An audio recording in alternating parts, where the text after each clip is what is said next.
Super star Rajinikanth இப்போ கூலி படத்தில் நடிச்சு முடிச்சிருக்காரு.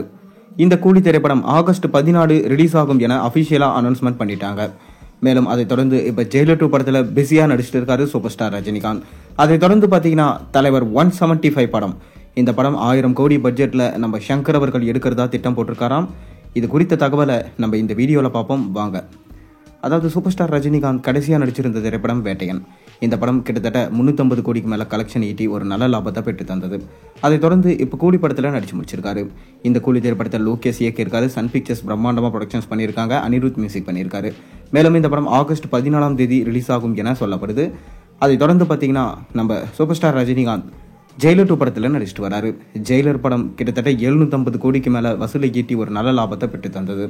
அதன் தொடர்ச்சியாக தான் பார்த்தீங்கன்னா அந்த படத்துடைய 2ஆம் பாகம் நெல்சன் அவர்களே எடுக்கிறாரு. அனிருத் மியூசிக் பண்ணுறாரு. சன் பிக்சர்ஸ் தான் பிரம்மாண்டமாக ப்ரொடக்ஷன்ஸ் பண்ணுறாங்க.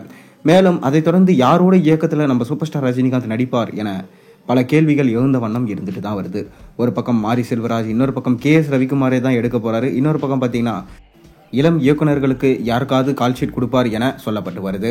ஆனால் தலைவர் 173, 174 இந்த 2 படங்களும் சொல்லாத நிலையில தலைவர் 175 படம் யாரோட எடுக்க போறாங்க அப்படின்றத அனௌன்ஸ்மெண்ட் பண்ண போறாங்க. அது வேற யாரும் இல்லை, சூப்பர் ஸ்டாரோடைய ஃபேவரட்டான டைரக்டரான சங்கர் தான். சங்கர் நம்ம சூப்பர் ஸ்டாரை வச்சு 2.0, எந்திரன், சிவாஜி போன்ற மிக முக்கியமான மற்றும் பிரம்மாண்டமான படங்களை எடுத்து தமிழ் இண்டஸ்ட்ரிக்கு பெருமை சேர்த்தாரு. பிரம்மாண்ட இயக்குனராக இருந்த சங்கர் இப்போ அவரோட நிலைமை என்னன்னு நான் சொல்லி தெரிய வேண்டியதில்லை. அவுடேட்டடான இயக்குனராக இருக்காரு. இவர் வரிசையில் ஏஆர் முருகதாஸும் இணைஞ்சிட்டாரு. அதுக்கு காரணம் இவங்க எல்லாருமே ஒரே கதையை அரைச்சமாவையே திருப்பி திருப்பி அரைக்கிறாங்க. அதுவும் அவங்க எடுக்கிற கதை அவங்களுக்கு மட்டும்தான் திருப்தி தருது போல. மக்கள் யாருக்குமே அந்த கதை பிடிக்கவும் இல்லை.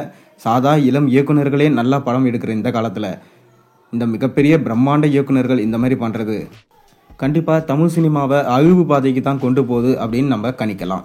மேலும் சங்கர் கடைசியாக எடுத்த இந்தியன் 2ஆக இருக்கட்டும், கேம் சேஞ்சராக இருக்கட்டும், 2 படமே பார்த்தீங்கன்னா படு தோல்வி.